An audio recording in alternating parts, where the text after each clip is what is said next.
Welcome to Rebelling, a podcast for neurodivergent adults who know life's not all about being normal, it's about being human. On this podcast, we'll explore what it would be like to live in more neurodivergent affirming ways, how to recognize ourselves more and more in the world around us, and feel like we make sense. This is our place to talk, research, imagine, and create a world that includes us. Make sure you subscribe so you can be part of it all. I'm your host, Amy Knott Parrish. Let's stop playing it cool. It's time to start rebelling.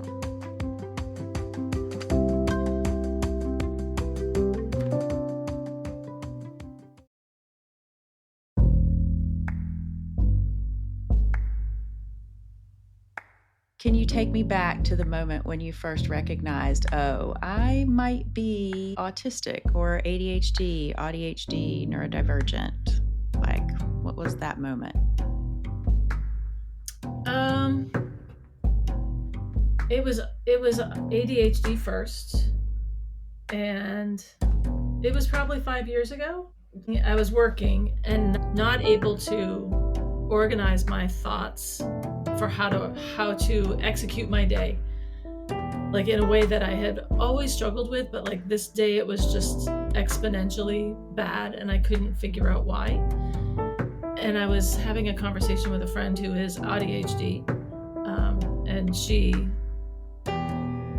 interrupted me as I was speaking to tell me her story about how ADHD she is. Which kind of also pissed me off at the time because I was really struggling. Because she did that, and then she said, "Oh, and that's a thing. This is what I'm doing right now is part of it." And she's like, "And you do it sometimes too."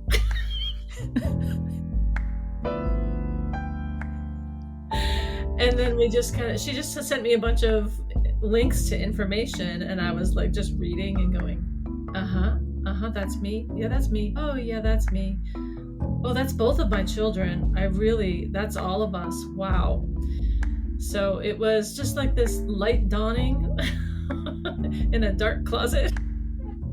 Yeah, like that feeling of, oh my God, yes, everything just described me, and how did they get it all in one place? Right. Is the way that I felt. Yeah. And it was funny because there are a lot of symptoms or indicators that I don't have. There's no like cookie cutter, but I struggle, and I'm still struggling. Hey everyone, welcome back to Rebelling. I'm Amy, and today we're talking about something that changes everything, getting a diagnosis. For a lot of us, especially those discovering or diagnosed later in life, it's a tectonic shift. Before my diagnosis, I'd resigned myself to sort of suffering the indignity of just being misunderstood and lonely. Years of blank stares and bored looks when I talked had sent me into my own head, thinking I was bad at storytelling, bad at life, and that I just didn't get it. And y'all, I didn't get it. I didn't get why other people didn't want to talk about really deep shit for a really long time. Normal life seemed so controlled and boring. I thought something was wrong with me. I pathologized myself and made it a me thing. My diagnosis actually made it a me thing. For Kelly Hambly, a talented storyteller who is pursuing diagnosis at 58, it's a me thing too. Kelly is already neurodivergent. She was diagnosed with dyslexia as a child, and she thinks there's more to her story. She and I became friends when we found one another on the contact sheet from a workshop we both did in June 2024. We realized we had some unique things in common. Both of us were seriously considering the long haul commitment of going back to school in our 50s to pursue advanced degrees. We're both sober, we're both writers, and we both had never felt like we fit in. So in true indie fashion, we leapt into friendship with both feet, going directly to the things that matter. We talked each other out of going back to school in favor of self education. We support each other's sobriety and recovery. And we have held spaces of curiosity and care for the stamina it takes to pursue diagnosis in your 50s. I asked her if she'd be willing to share her experience, and she said yes. Here's the rest of our conversation. Have you experienced any imposter syndrome? My whole life, no matter what, no matter what career, no matter, and I've had many, no matter what social situation, I don't feel like I belong. And I'm on the outside of myself looking and examining me. At the same time, I'm trying to assess what's happening around me and seeing that I don't fit. Even though other people don't think that. Other people think I belong just fine. But I always have this feeling of I have to work extra hard to prove myself, to prove my worth, to prove my capability and my right to be in the space. I've always felt that way ever since I was a little kid. Did you feel that way, like, when you read the characteristics and like, the things that could point to neurodivergence, and then thinking about those things, did you feel a sense of imposter syndrome in those things?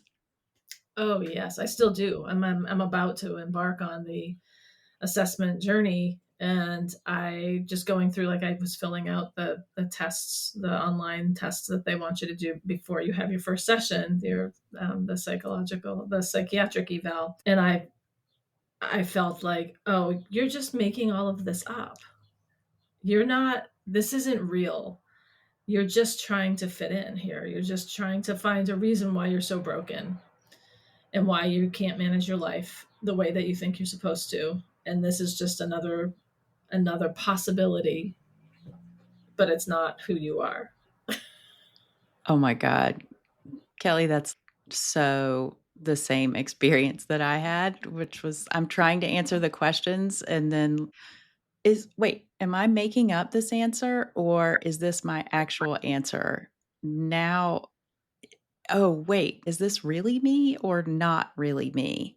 Yep. Is this the mask talking, or is this what's under the mask? I noticed at least a dozen times that I was answering through the compensation that I've created for myself my whole life, as opposed to what I really feel. And I'm like, I don't even know what I really feel. I just know I'm really uncomfortable in my own skin all the time. Yes. Yes. And, the idea that you're, like, making it up. Like, yeah, I'm just making this up so that I can do what? Like, what would be the point? Yeah. But, I mean, same. "Oh, I'm just doing this for" I could never figure out why I would be making it up, but I really felt like I'm just making this up. Yeah. It's not really true. Yeah. This whole story in my head that, I'm just trying to be like all the other cool Gen X moms who are coming out as or discovering that they're neurodivergent. And it's like, yeah, how about everybody is to some degree? Like who's not? Well, and it's interesting because with something like that, that's what a lot of people said to me when I came out and told people I'm ADHD or I'm autistic. They're like, well, I mean, isn't everybody? And I'm like, well, no, not to the degree that it takes to have a diagnosis. I think is the key part. I haven't really talked this through with anybody, Yeah. but it is one of the things that people say is everyone is. Again, I think it's not to the degree that it has such an effect on your life that it makes your life exponentially harder. Yeah. Yep.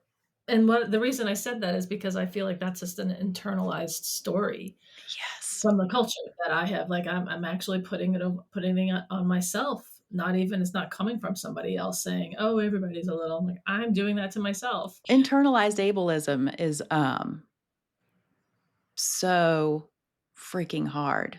Yeah, I mean, it's embarrassing. I'm like, I'm actually like, my armpits are sweaty because I feel really embarrassed right now. Is it because, I questioned what you said? Yeah, yeah, but not. Yeah, I want to make it better. It's not even that. It's not even just that. It's like you, when you questioned it, you said the thing that is in my head that I couldn't say.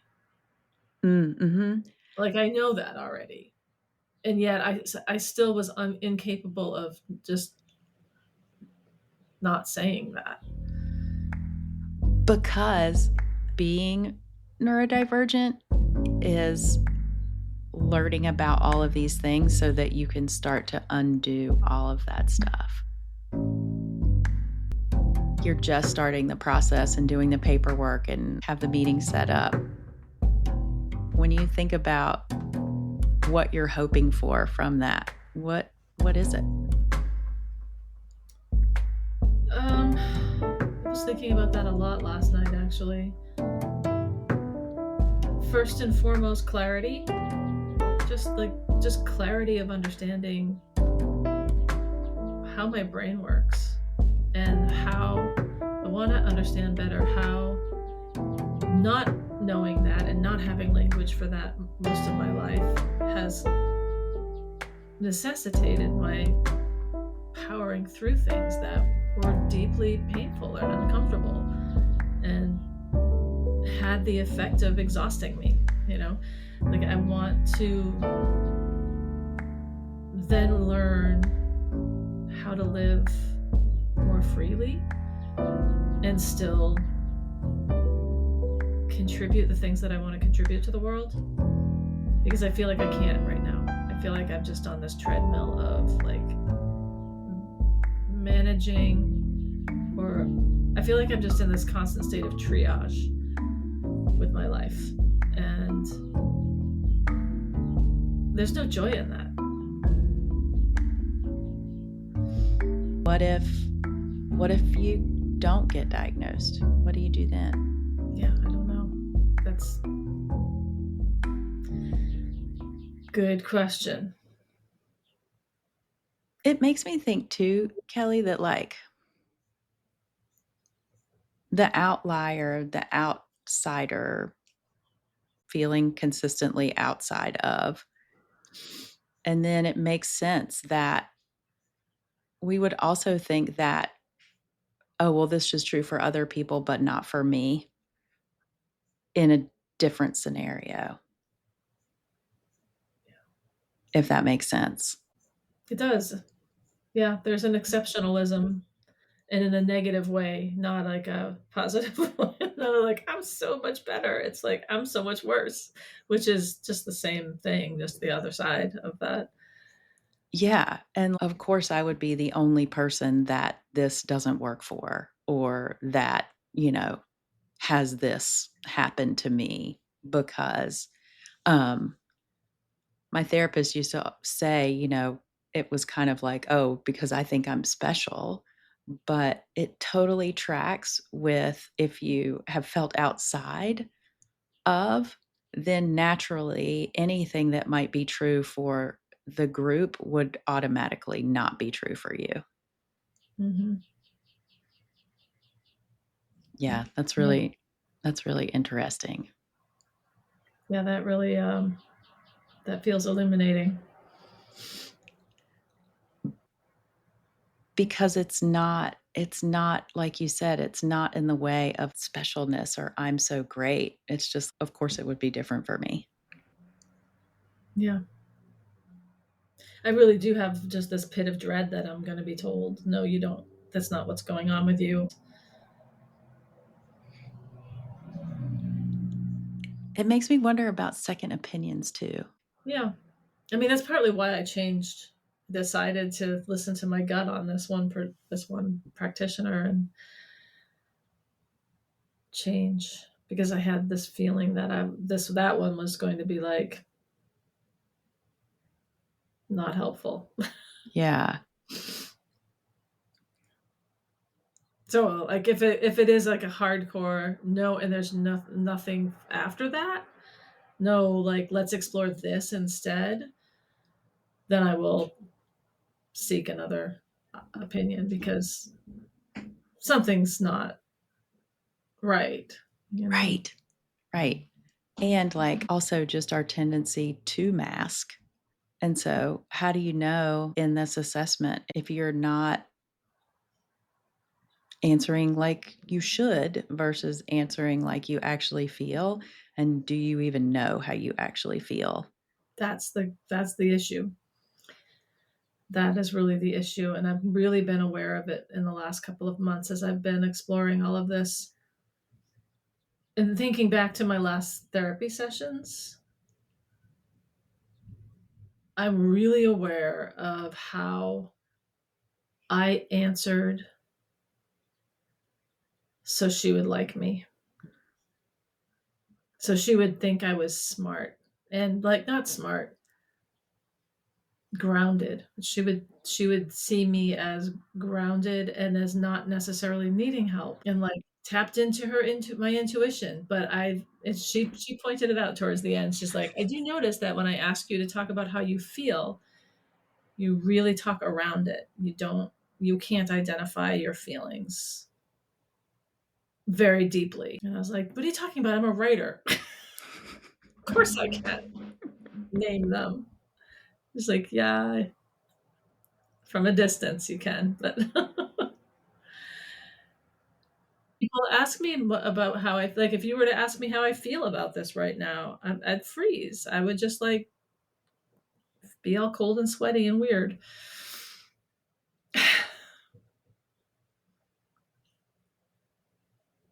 My brain's like in several places right now because getting the wrong answer feels so scary Mhm. in any of those situations. Yep. I don't know where the self is. I don't know how to access the self. Would you have wanted to be diagnosed as a child? I don't know. That's a really good question. I feel like, the 70s and the early 80s, it was so stigmatizing, if it was even an awareness at all. And I don't know that there was much help for for us. I was I did go to occupational therapy when I was in school because I was diagnosed with dyslexia, and that was stigmatizing, having being pulled out of class to go work with the counselor who I adored, and I actually really loved our time together because it was the one time of day that someone was focused 1000% on me and asked me about myself and listened.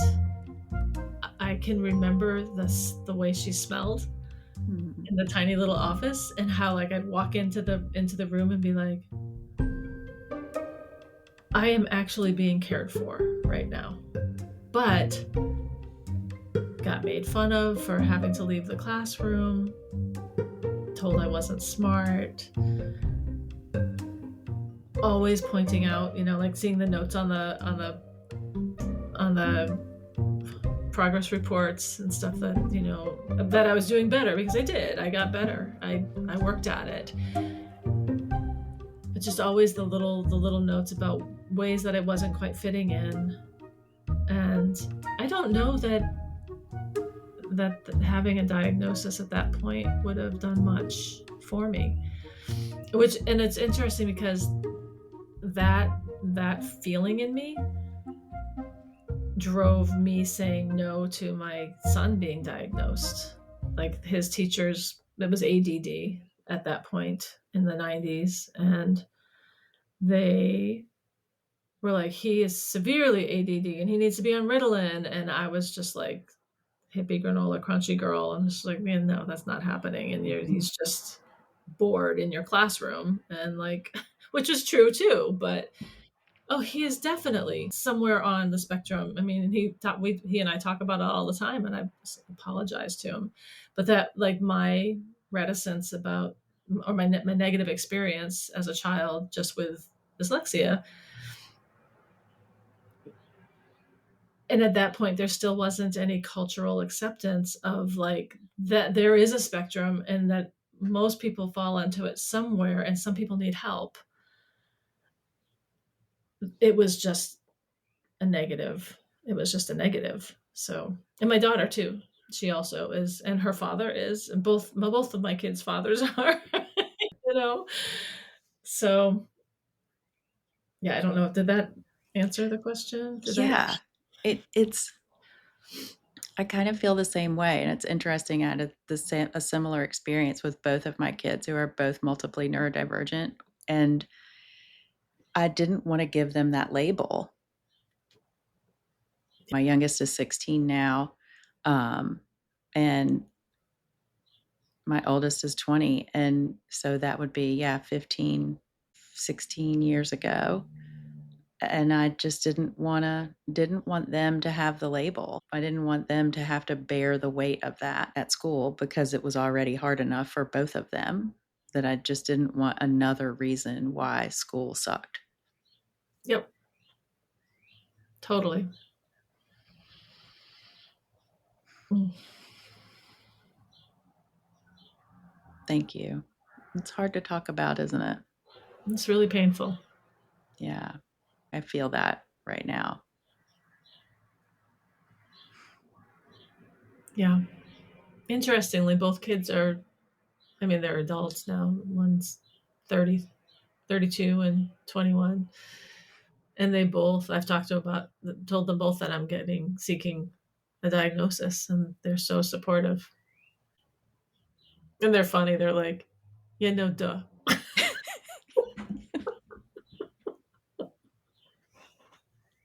I was like, yeah, but you didn't see me as a kid. I have, I have put the lid on all of that, all of it, except for the like chronic skin picking. It's like yeah, it's really bad. But like the humming and the grinding my teeth and the shaking my foot all the time, like my leg under the table. like I I learned to control all of that when I was pretty young because I got in trouble if I didn't Mm-hmm. in school and at home. Yes. What is Same. wrong with you? Yeah. All the time. Yep. What is wrong with you? All the time. Yep. Like, I don't know. You tell me. Like, or I can't have a conversation if there's music playing.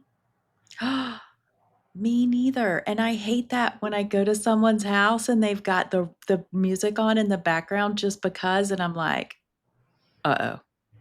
Or talking while the TV's on. Mm-mm. So interesting.